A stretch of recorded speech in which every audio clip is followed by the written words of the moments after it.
Greetings, crafters and cruftoids. I'm Ray Myers. And I'm Anna Hevesi. Welcome to Craft vs. Cruft. And as you know, we're in 2024, the year of formal methods. But we'll be back to that next week because this was too good to pass up. We are here with a titan of dev tool growth, a dev community building legend, and how about you also introduce yourself in the way that you'd prefer to? That's really kind of you, Ray. So, yes, again, I'm Anna, and I operate Uploop, a consultancy where I work with particularly developer tools companies, and I guess my sincere but also slightly tongue-in-cheek pitch might be, you can run a large, engaged, open source community without losing your mind.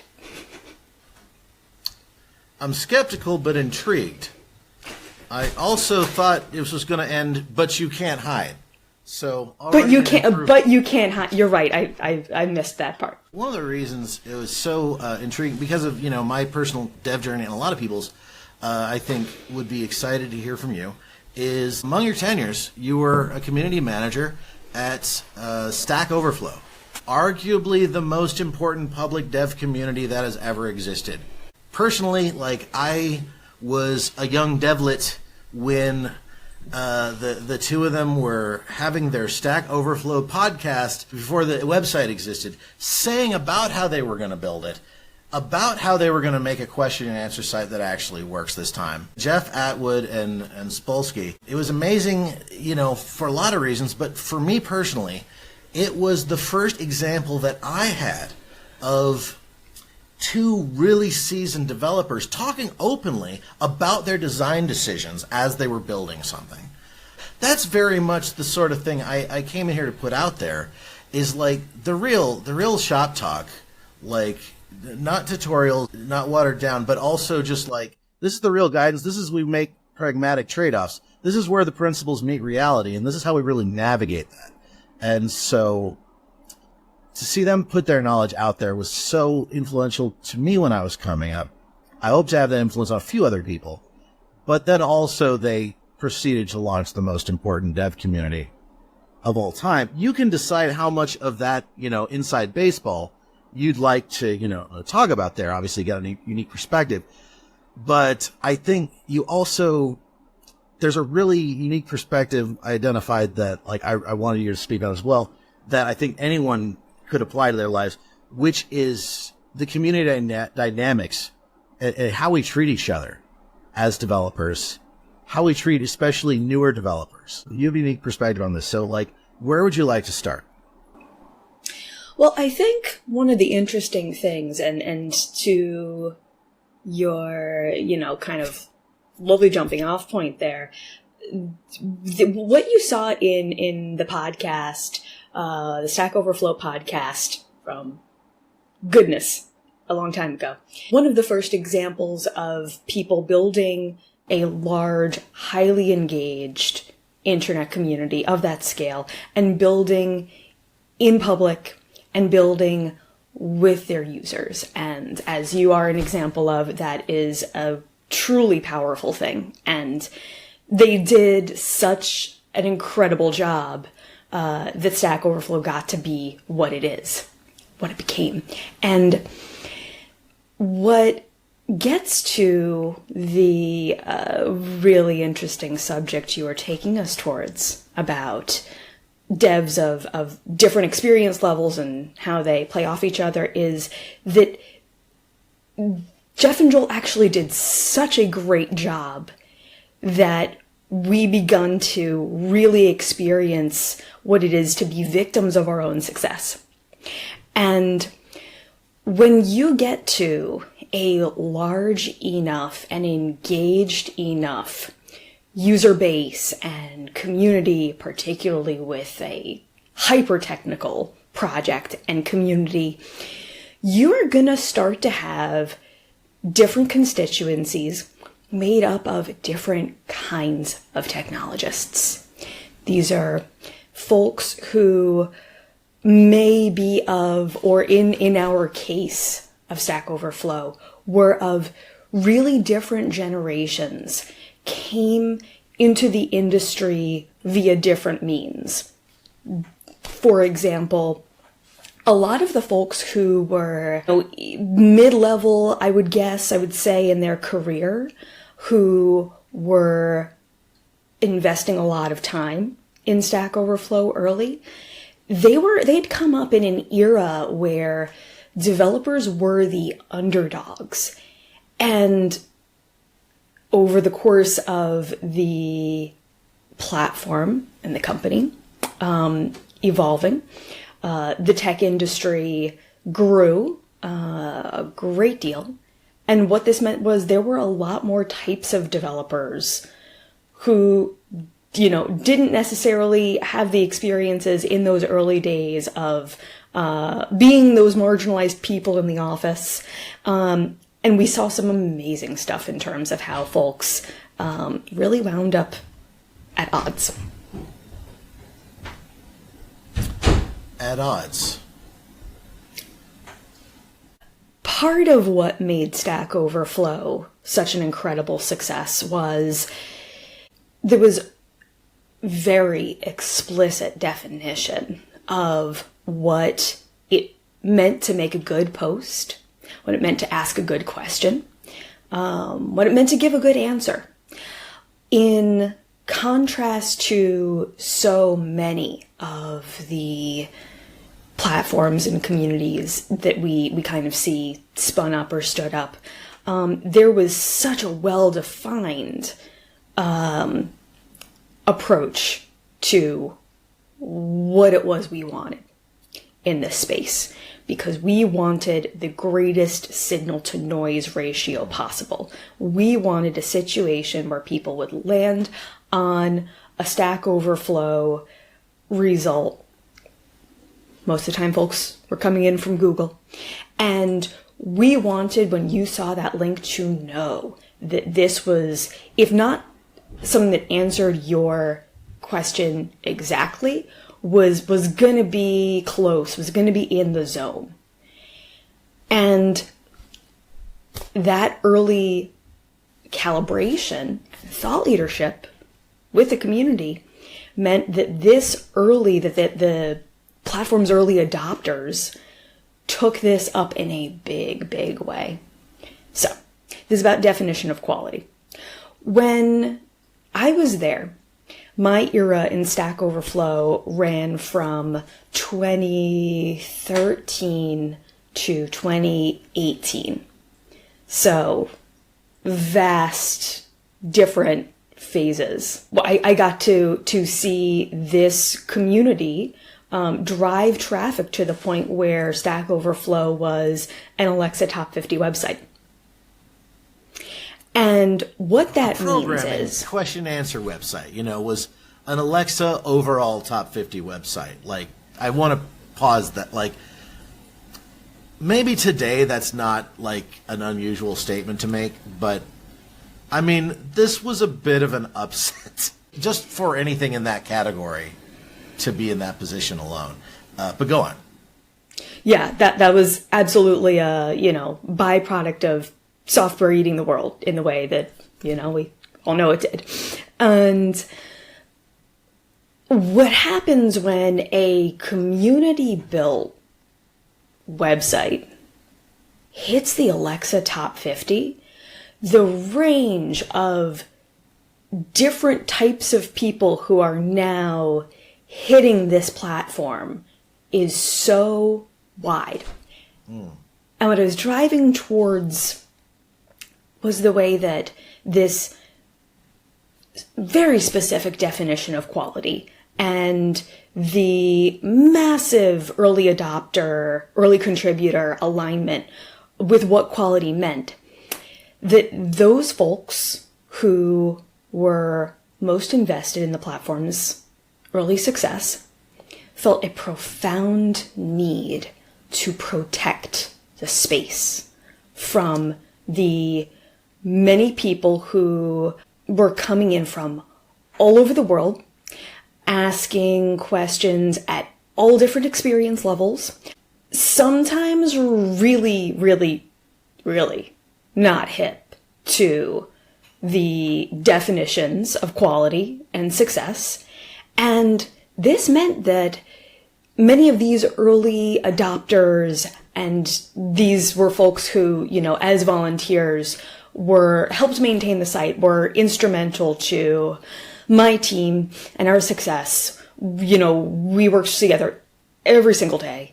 These folks were so overwhelmed that they were working really hard, in some cases, to get this influx, this overwhelming flood of people and of low quality posts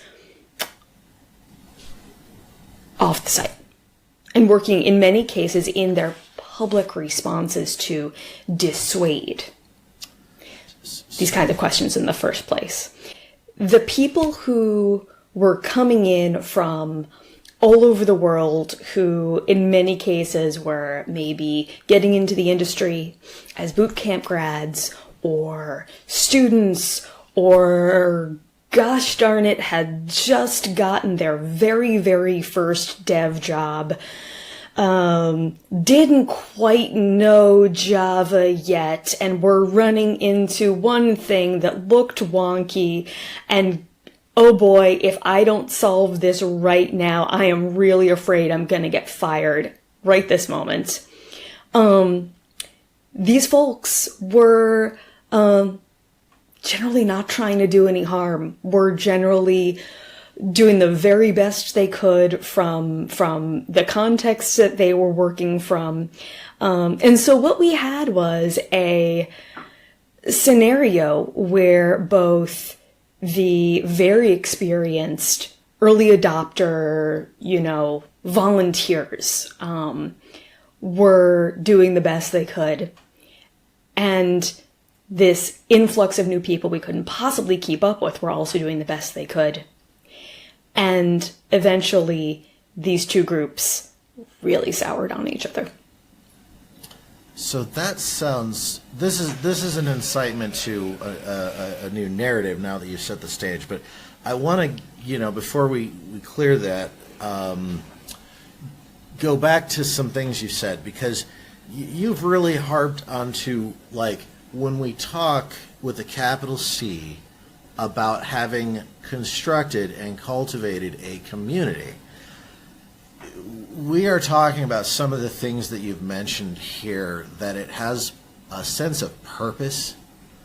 It has norms that are taken very seriously as to almost be the laws of physics, right? That they become self-enforcing. There's a book called Discipline and Punish that's kind of interesting, but there's a lot of, like, real social science research that goes into this, and so I don't want this craft here to be confused with, like, when I create a forum, that being a community.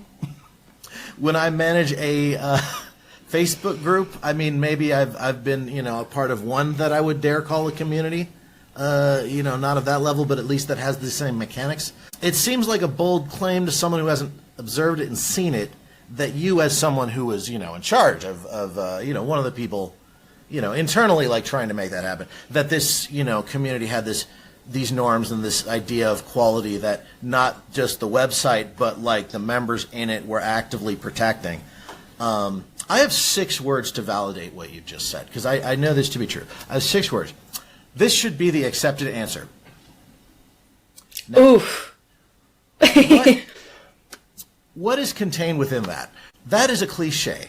Passersby cast in Stack Overflow it is a spell you cast to indicate in a comment on an answer to a question that is special beyond being the one that's most upvoted. It is the one that has been marked the accepted answer by people authorized to do so. Either none of the answers have been accepted, or the wrong one has been accepted, because this one, based on our norms and ideas of quality, would logically be the one that's accepted. And when I go into a Stack Overflow question, I expect, if there's answers such as this, that this would be the one that ought to be marked. And we think about that without knowing it. So you're not blowing smoke. Go on. If I may, I would like to speak a little bit to the way the platform worked to promote this sort of thing. Part of what enabled these social norms to become canonical behaviors, like you're describing. I love that. Thank you. There were these, quality standards and desired outcomes the way we're talking about.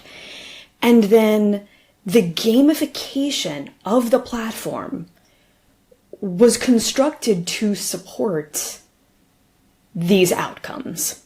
There's the reality, for example, that there are questions and there are answers, but comments, as you just mentioned, on the platform were a distinct post type, which could only be accessed after you had reached a certain level of rep. Once you had already proven you're having enough of a track record by your peers of being considered constructive in this space. And the fact that that scales up with many other kinds of interactions that you can have. And as you rise in the ranks in rep, you get more opportunity to take increasingly impactful actions and to help to steward the space in bite-sized ways with your peers and with the Stack Overflow team. Resisting the urge to pivot the episode topic to white hat and black hat gamification. Oh, yep. Realizing that I may be speaking with, if not a world expert, then at least a regional expert in the topic. The depth of the shaping of hopefully constructive, behavior, mostly constructive, but this can go multiple ways, right?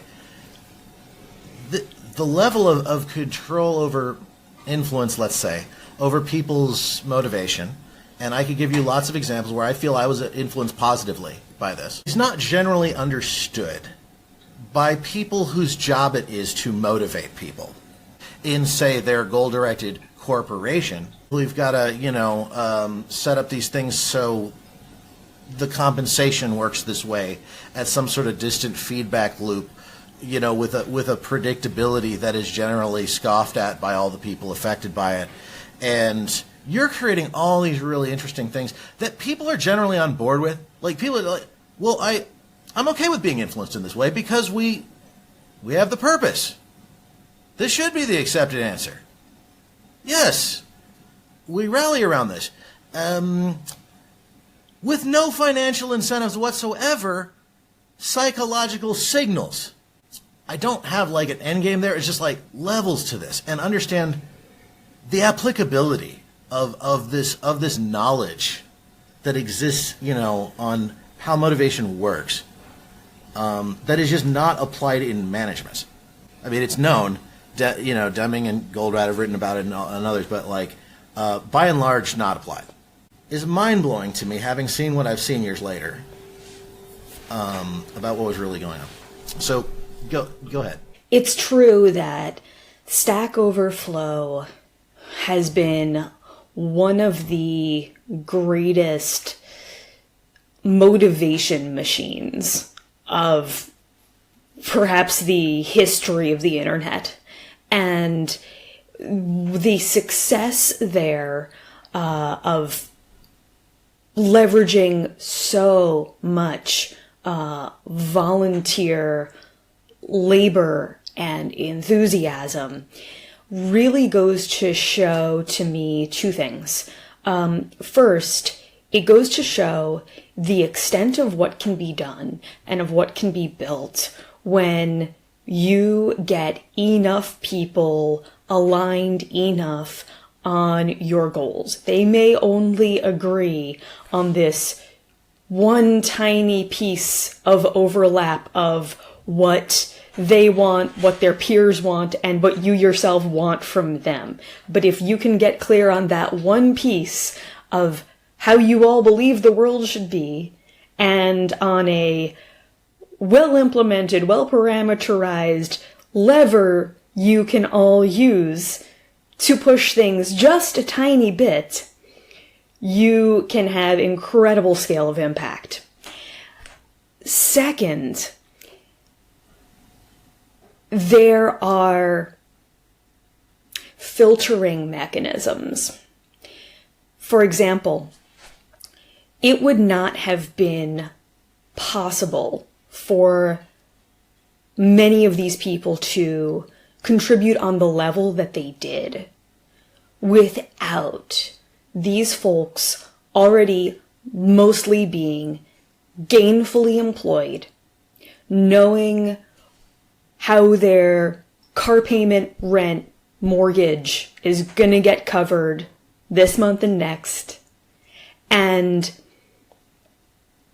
once you are past a threshold of those sort of basic needs being in place, then people have just enough bandwidth to think in terms of, what do I idealistically, philosophically, communally want to contribute to?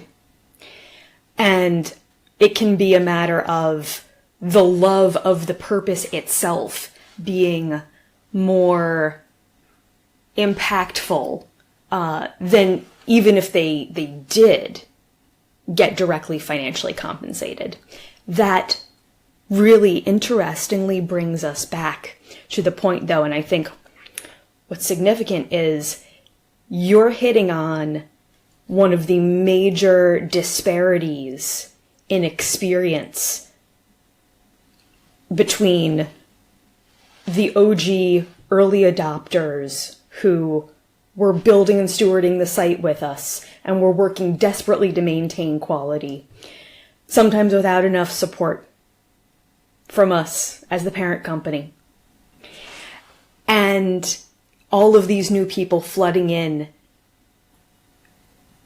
they were typically reading between the lines, looking at the context.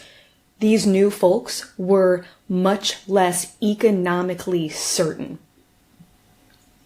than the older, more established generation who are helping to shape things. We got to the new folks. Yeah. We hit a lot of really interesting things I wanted to dig into, but we did eventually get to the new folks. Let's talk about the new folks. I hear sometimes people haze the noobs. Well, that's the thing. When you have a hyper-engaged, idealistically motivated community of super smart people who are bored at work and want their industry to work better and work differently, what they need, I'll get to the noobs and the hazing in a minute. What these hyper-engaged, I'll call them OGs for the continued purpose of this conversation, what the OGs need from the stewards of a community like this, if they're not being financially compensated, and very likely, as I said, that would have actually perhaps cheapened things, there are other forms of compensation that are necessary and are non-monetary, but in this sort of case, more important. And that is the affirmation and the experiences with the team, my team, and the parent company that make it clear that their efforts matter.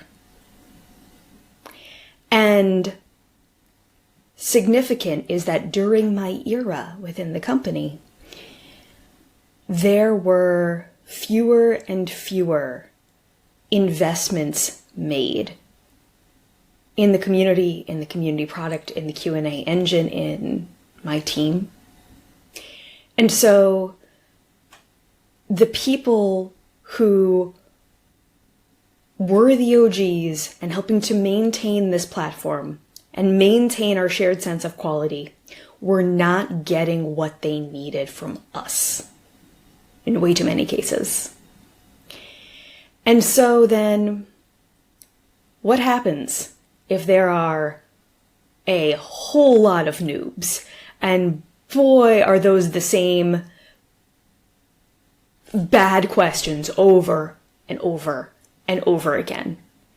And there's nothing in place to stop this onslaught. There's nothing in place to tailor different aspects of this massive platform experience. So maybe someone's, low quality question that's still salvageable gets maybe just the right kind of little bit of coaching. And no, there's none of that. There's just an unfiltered onslaught. What happens when these wonderful people, ROGs, are not getting the backup they need, but they still believe in the purpose we've set out for all of them?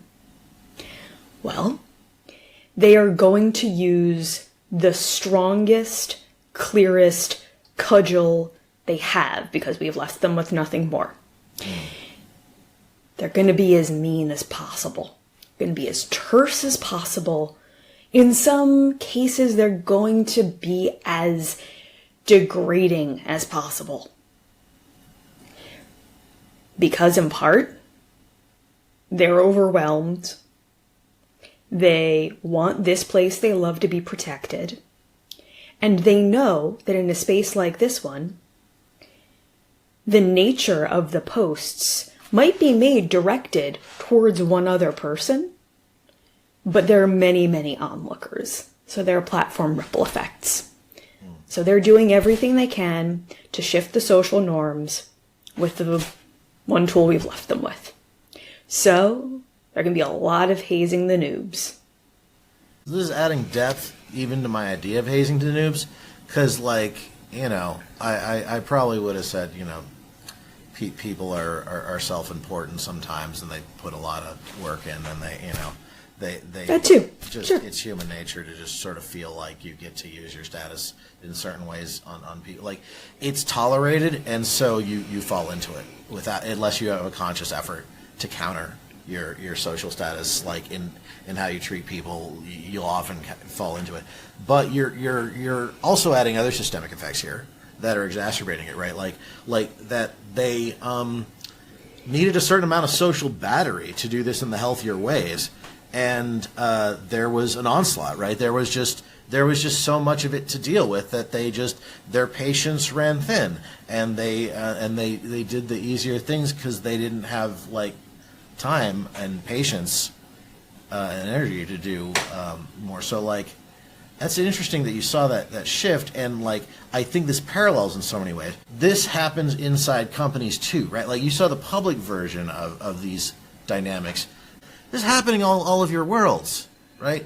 But what do you counter that with then? What did you do about that when you realized that's what was happening, if anything? Well, in my case, I did the very best I could, as did the rest of my team, to advocate for more resources. We were largely unsuccessful. The company had some real different priorities by the time I was wrapping up my time there. And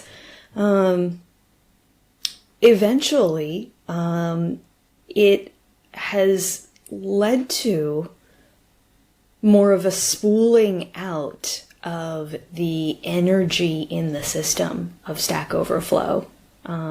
Certainly than there was 2013, 2014, 2015. Can you expand on spooling out? So a couple steps back, I said that if you're not paying people with money, you need to be paying people with impact. You need to be paying people with a sense of agency, and you need to be paying them not with every little thing, every single move, every day, but you need to be paying them with the experiential confirmation that their efforts matter. A couple points there is like when you say like these words, you got to provide them impact. A word that always was on in my mind as I was thinking about like what I would get out of this, other than the fact I'm getting a lot out of it because I'm constantly using it for like my help that I'm getting too, right? Like so, it was sort of natural to want to feedback into it. But the word reputation was one that that was often thrown around as like, what's your Stack Overflow reputation? Like, this is somehow related to your overall professional branding and reputation. That's not like a financial difference like from where you're directly, handing out checks. But that, like, my professional brand and reputation is definitely part of an overall strategy for me to get financial benefit from my internet usage, sites such as Stack Overflow, sites such as YouTube. Hey, person answered 200 questions on this topic. You gonna tell them they don't know this? Like, this was an argument you could make in a job interview. If someone wants evidence that you know something, I mean, that was always super easy to point at. I want to just, again, validate what you're saying because you're speaking from the point of view of the corporation that, like, no, I think you were giving people tangible things. There's another dynamic that I think Stack Overflow is kind of an innovator in with this, because a critique that people could have is you're taking their labor and you're keeping their IP for yourself, right?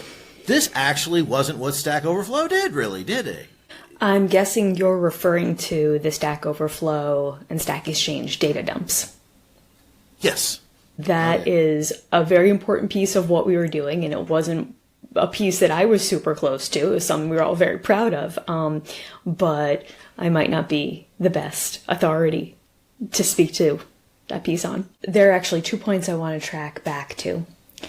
And the first is, in order for the OG's contributions to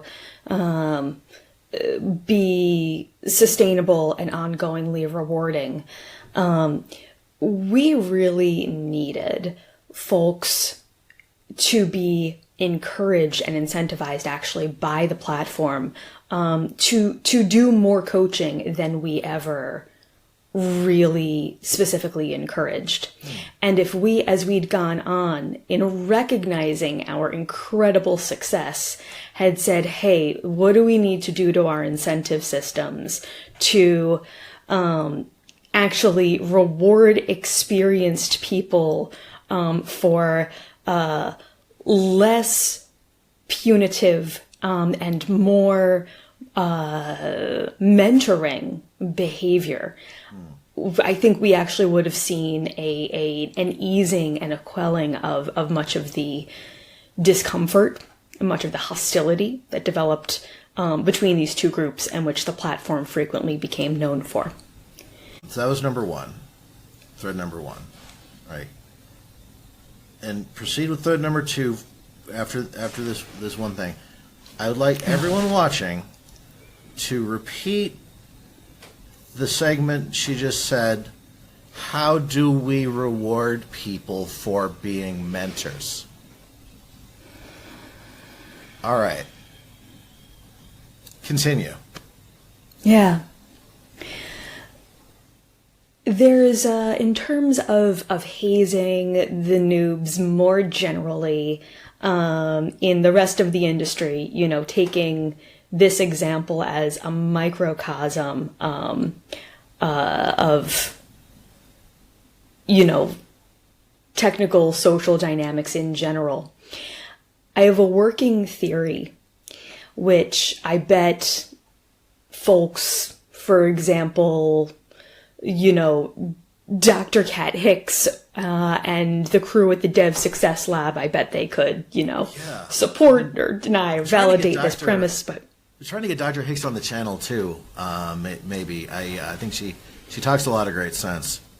about psychological factors of performance. So I'm pleased to see you're also familiar with her work, probably more than I am yet. I am indeed, and hope to one day, perhaps get their input on some of this. My hypothesis is that in environments which are very exclusive, environments where there are a lot of communal beliefs about only exceptional people are here and get here, there are a lot of stressors for probably every single person, regardless of background, that have been in play for getting to the point where you are, if you are, a mid-level engineer or senior or beyond. And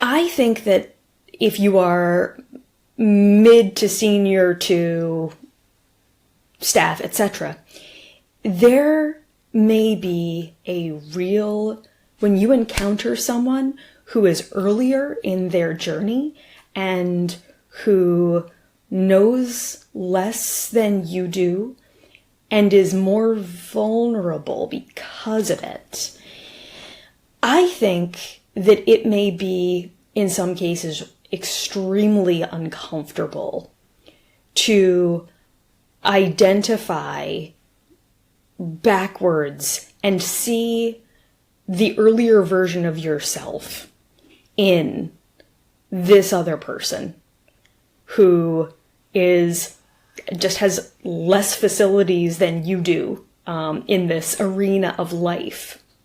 And due to the exclusion and work that is in many spaces to filter people out of this line of work, I think the easiest thing in so many cases is to continue the pattern, as opposed to taking a real deep breath and deciding to interact with this junior person in a way that validates validates them. And in so doing, validates whatever is hard about what they're struggling with, even if it's not hard for you anymore, and you'd really prefer not to remember how hard it was for you. The stack traces were real, These are not all memories I wanna bring back. Yeah, this is just amazingly deep. I mean, I like to think I put out some decent content on having empathy for less experienced people, but compared to the systems thinking case studies you drop on this, basically I make a fairly logical and humorous argument about why you should feel like an asshole if you act this way. It is hard to really engage with all the factors that do make people behave this way kind of without even noticing it. It reminded me of moments that I've had where I was in, a meeting where someone said, well, you may not realize this, but some people can find you intimidating, right? I had no idea. I'm just kind of young and bombastic, and I use big words, but I just think that's the natural way to talk. I've been the asshole sometimes without even, understanding that's what I was doing. I had one 360 where we did an anonymous feedback format, and I gave 2 or 3 people on my team feedback, be more confident, and in the same feedback session, I don't know if it's the same people, but I had gotten 2 different posts saying be less confident. I learned something that day about what it looks like from the other side, right? So you can get in your head and not understand all the things you're talking about are happening. Thank you for staying on a little long with it, because I feel like this has been just a really fascinating interview, and it really deserved the time. So how would you like to sew this up? Ooh, well, I am happy to have spent the time, and I really do appreciate the opportunity to untie or untangle some of this, because these are stories that haven't necessarily been told. So yeah, I deeply appreciate the opportunity for it. I suppose, given the emotional, psychological, socio-technical place that we've landed in the flow of this conversation, I will just want to leave off with the message that it is not whether you've done those things that might have made the way harder for other folks, because we all have, unfortunately, at some point or another. It is what you do once you realize that's the case. Excuse the little kumbaya message. Our workplaces and our world will be better if that self-reflection, if you can sort of forgive yourself enough to do it differently next time. And then the other piece that I will land us at is, if you have a community of highly engaged users, stakeholders, if you would like that to continue, making it sustainable for your team and for these outside advocates and volunteers to continue doing what they're doing,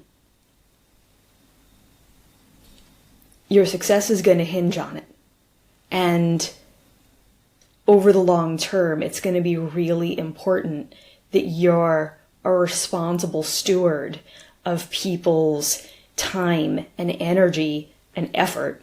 And if you would like to realize more of the benefits of having those outside champions and avoid a lot of the painful pitfalls and downsides that can kind of creep up on you, let's talk.